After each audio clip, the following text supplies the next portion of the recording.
ಆದಿತ್ಯಾದಿ ನವಗ್ರಹ ಶುಭಕರಾ ಮೇಷಾದಯೋರಾಶಯೋ ನಕ್ಷತ್ರಾಣಿ ಸಯೋಗ ಕಾಶ್ಚತಿತಯಾಸ್ತದ್ದೇವತಾಸ್ತದ್ಗಣ ಮಾಸಾಬ್ಧ ಋತವಸ್ತಥೈವ ದಿವಸ ಸಂಧ್ಯಾ ಸ್ತತಾರಾತ್ರಯಃ ಸರ್ವೇ ಸ್ಥಾವರ ಜಂಗಮಾ ಪ್ರತಿದಿನಂ ಕುರುವಂತು ನೋ ಮಂಗಲಂ. ಶ್ರೀ ಗುರುಭ್ಯೋ ನಮಃ. ವಿಶ್ವವಾಣಿಯ ಸಮಸ್ತ ವೀಕ್ಷಕ ಬಾಂಧವರನ್ನ ವಾರ್ಷಿಕವಾದಂತಹ ದ್ವಾದಶ ರಾಶಿಯ ಚಿಂತನೆಯ ಕಾರ್ಯಕ್ರಮಕ್ಕೆ ಸ್ವಾಗತವನ್ನು ಕೋರ್ತಾ, ವೃಶ್ಚಿಕ ರಾಶಿಗೆ ಸಂಬಂಧಪಟ್ಟ ಹಾಗೆ ಅಷ್ಟಮದಲ್ಲಿ ಗುರುವಿನ ಉದಯ ಹೇಳುವಂಥದ್ದು ಒಂದು ರೀತಿಯಲ್ಲಿ ಮಂಗಳ ಕಾರ್ಯಾದಿ ಪ್ರಯತ್ನಗಳು ಅಥವಾ ಯಾವುದೋ ಒಂದು ಹೊಸ ಥರದ ಚಿಂತನೆಗಳ ಆರಂಭ ಹೇಳುವಂಥದ್ದೇನಿದೆ, ನೀವು ಈ ಸಂವತ್ಸರದ ಆರಂಭದ ದಿನಗಳಲ್ಲಿಯೇ ಅದಕ್ಕೆ ಸಂಬಂಧಪಟ್ಟಂತಹ ಪ್ರಯತ್ನಗಳನ್ನು ಮಾಡಬೇಕು.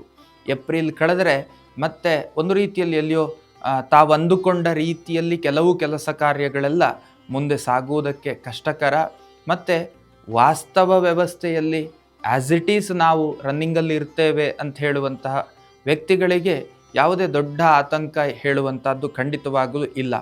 ಇನ್ನು ಮಕ್ಕಳಿಂದ ಮನಸ್ಸಿಗೆ ಒಂದು ರೀತಿಯಲ್ಲಿ ಕಿರಿಕಿರಿ ಉಂಟಾಗುವಂತಹ ಸಂದರ್ಭಗಳು ಎದುರಾಗಬಹುದು. ಆರ್ಥಿಕ ವಿಷಯಗಳಿಗೆ ಸಂಬಂಧಪಟ್ಟ ಹಾಗೆ ದೊಡ್ಡ ವ್ಯತ್ಯಾಸಗಳು ಹೇಳುವಂಥದ್ದಿಲ್ಲ.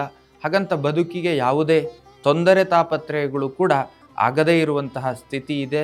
ಭೂ ಖರೀದಿ, ಗೃಹ ನಿರ್ಮಾಣದಂತಹ ಚಿಂತನೆ, ಇದಕ್ಕೆ ಪೂರಕವಾದಂತಹ ಫಲಗಳು ಹೇಳುವಂಥದ್ದು ಕಂಡು ಬರ್ತಾ ಇದೆ. ಇನ್ನು ರಕ್ತದೊತ್ತಡದಂತಹ ಆರೋಗ್ಯದ ವ್ಯತ್ಯಾಸದ ಫಲಗಳು ಹೇಳುವಂಥದ್ದು ನಿಮ್ಮನ್ನು ಬಾಧಿಸುವುದಕ್ಕೆ ಸಾಧ್ಯತೆಗಳಿದ್ದಾವೆ. ತಮ್ಮ ಒಂದಷ್ಟು ಅಗ್ರೆಸಿವ್ ಮಾನಸಿಕತೆ ಅಂತಂದರೆ ಆತುರ ಮತ್ತು ದುಡುಕು ಚಿಂತನೆಗಳು, ಸ್ವಭಾವಗಳು ಹೇಳುವಂಥದ್ದು ನಿಮಗೆ ಒಂದು ರೀತಿಯಲ್ಲಿ ಹಿನ್ನಡೆಯ ಫಲವನ್ನು ಕೊಡುವಂತಹ ಸಾಧ್ಯತೆಗಳು ಜಾಸ್ತಿ ಇದ್ದಾವೆ. ಸೊ ಅದರ ಬಗ್ಗೆ ಸ್ವಲ್ಪ ಗಮನ ಹರಿಸಬೇಕಾದಂಥ ಅವಶ್ಯಕತೆಗಳಿದ್ದಾವೆ. ತಾಯಿಯ ಆರೋಗ್ಯ, ಸಹೋದರಿಯ ಆರೋಗ್ಯ, ಹೆಂಡತಿಯ ಆರೋಗ್ಯ, ಇದರಲ್ಲಿ ಸ್ವಲ್ಪ ವ್ಯತ್ಯಾಸಗಳಾಗುವಂತಹ ಯೋಗ ಫಲಗಳು ಕೂಡ ಈ ಸಂವತ್ಸರದಲ್ಲಿ ಗಮನಕ್ಕೆ ಬರುವಂತಹ ವಿಷಯವಾಗಿದೆ.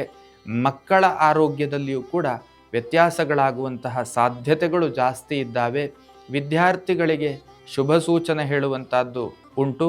ಸೊ ತಾವುಗಳು ಮಾಡಬೇಕಾದದ್ದೇನು ಕೇಳಿದರೆ, ಸುಬ್ರಹ್ಮಣ್ಯ ದೇವರಿಗೆ ಸಂಬಂಧಪಟ್ಟಂತಹ ಪ್ರಾರ್ಥನೆಯನ್ನು ಮಾಡುವಂಥದ್ದು, ಕ್ಷೇತ್ರ ದರ್ಶನವನ್ನು ಮಾಡುವಂಥದ್ದು, ಸ್ತೋತ್ರ ನಾಮಾವಳಿಗಳನ್ನು ಪಠನ ಮಾಡುವಂಥದ್ದು. ಇದರಿಂದ ಮಾನಸಿಕವಾಗಿ ಬರುವಂತಹ ದುಃಖಗಳನ್ನು ಎದುರಿಸುವಂತಹ ಶಕ್ತಿ ವೃದ್ಧಿಯಾಗುವುದರ ಮೂಲಕ ಈ ಸಂವತ್ಸರ ಹೇಳುವಂಥದ್ದು ಶುಭ ಸ್ಥಿತಿ, ಒಂದು ಒಳ್ಳೆಯ ಮಾನಸಿಕತೆಯಿಂದ ಇದನ್ನು ಎದುರಿಸುವುದಕ್ಕೆ ಅವಕಾಶ ಹೇಳುವಂಥದ್ದು ಖಂಡಿತ ಸಾಧ್ಯ.